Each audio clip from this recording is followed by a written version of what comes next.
ba nagsusumbong sa DSWD na, dapat di ba meron kaming 20% discount? Hindi kami nabibigyan talaga ng gano'n. May gano'n ba nagre-reklamo ka sa inyo ba? Marami din po. Pero kami naman po sa DSWD, katuwang yung mga senior citizens organization, ay patuloy na nag-a-advocate at nag-orient sa mga iba't ibang establishment dun sa kanilang rights. Pag ganyan po may mga nagko-complain, kinocall po natin yung attention ng mga establishments. Minsan kasi hindi lang nila alam yung rights ng senior, kaya hindi nila na ibibigay yung mga Bay, bigla ko naalala. Kamusta yung pagbibigay ng 500 pesos sa mga senior citizens? Okay. So, yun po ay yung tinatawag na social pension for indigent senior citizen. Ayan, ano nangyari doon? Pinapatupad po yun ng DSWD.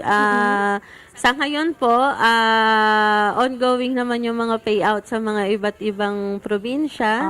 Dito po sa NCR, nag-ongoing rin po yung payout para dun sa mga matatanda na qualified maka-avail ng ating 500. O, teka muna. Yung mga abay social natin na pension. nakikinig ngayon, alam mo, pambuong mundo actually na napapanood tayo, pero maaaring itinatanong nila, teka muna, ako ba ay qualified dyan? Paano ako makakakuha ng pension na yan? Sige, bye.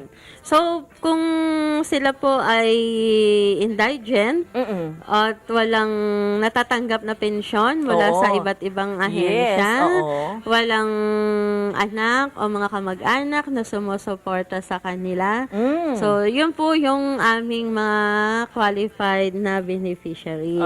Ayun. So, gagawin po nila, pupunta sila doon sa OSCA po nila, Office of Senior Citizen Affairs sa kanilang lugar, o doon sa DSWD sa kanilang munisipyo o city hall, at doon po sila mag-a-apply. So, pupuntahan po sila ng mga social worker para i-assess, para makita kung qualified or not. Gano'n na ba karami ang binibigyan niyong pension na yan? Ngayon po, sa NCR po, meron po kami ngayong 13,603.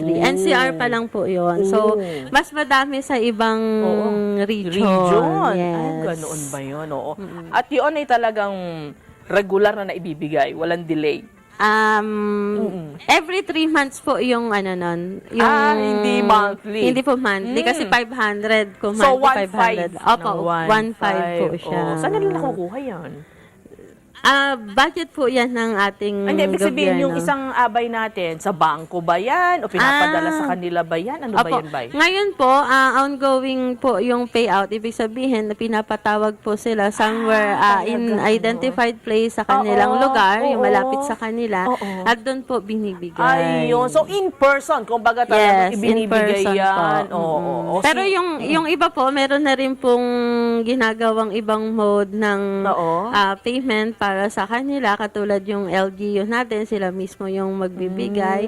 Tapos, meron din po kaming dinedevelop, o meron na kaming mga isasagawa sa susunod na payout, pwede na po yung door-to-door, through yung mga service providers na qualified naman na mag-provide ng ganong serbisyo. Para naman, hindi na sila pupunta doon sa mga lugar na kailangan pag-payoutan. At yan, mga abay, hindi lang yan ginagawa ngayon ng DSWD o ng gobyerno dahil elderly week.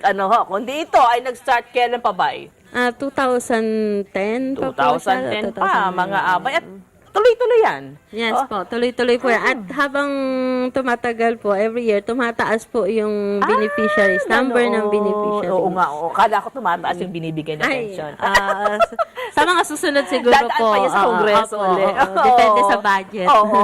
So baka meron pang gustong sabihin, Bay, tungkol dito sa Elderly Week celebration. Ayun. So, sa lahat po ng ating mga nanonood, ng ating palabas, taong bahay. Ayun. So, ini-encourage po namin kayo na alagaan po natin yung ating mga nakatatanda, yung ating mga senior citizen.